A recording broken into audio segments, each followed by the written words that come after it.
মুমিনদেরকে বলা হয়েছে তোমরা কখনো হতাশ হবে না, কারণ তাকদীর লেখা হয়ে গেছে, হতাশার কোনো কারণ নাই। একটা প্রবণতা আমরা সমাজে দেখছি আত্মহত্যার। ইয়াং জেনারেশনকে আমরা নসিহত করব যে ভুলেও নিজের জীবনকে বিসর্জন দিতে যাবেন। আল্লাহ রাব্বুল আলামিন আপনাদেরকে সৃষ্টি করেছেন তার ইবাদত করার জন্য এবং তার জমিনে তার দিনটাকে প্রতিষ্ঠা করার জন্য। খেলায় খেলায় আপনার জীবনটা নষ্ট করবেন না, ঠিক আছে ভাই? আল্লাহ বোঝার তৌফিক দান করে।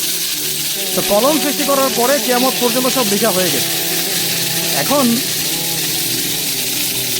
আমাদের এই পৃথিবীতে তো মানুষ ছিল না, ছিল? এদিকে মনোযোগ দেন। এই পৃথিবীতে কি আগে মানুষ ছিল?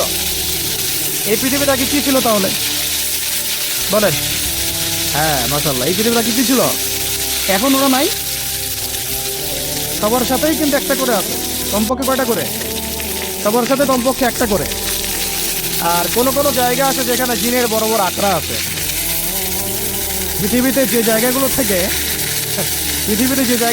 ইসলাম বিরোধী অপতৎপরতাগুলো চলে, ওখানে জিনের আখড়া বেশি আছে। কথা বুঝতে পারছেন?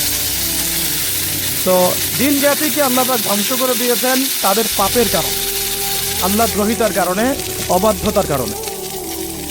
এখন আল্লাহ রাব্বুল আলামিন ইরাদা করলেন পৃথিবীতে আমাদেরকে সৃষ্টি করবেন, মানে মানুষকে সৃষ্টি করবেন। আল্লাহ পাক তার সমস্ত ফেরেশতাদেরকে একত্রিত করলেন। ঘটনাটা কিন্তু খুব ইন্টারেস্টিং। আমি জানি এখানে ওলামায়ে কেরামও আছেন, তবে আমি সবার জন্য প্রযোজ্য হয় এমন কথা বলারই চেষ্টা করছি, কারণ অনেকে হয়তো এগুলো নাও জানতে পারে।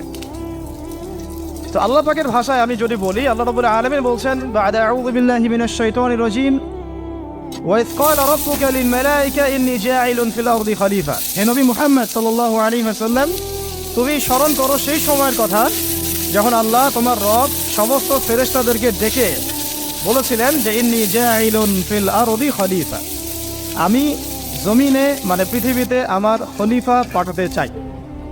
কি পাঠাতে চাই? আরো জোরে বলেন।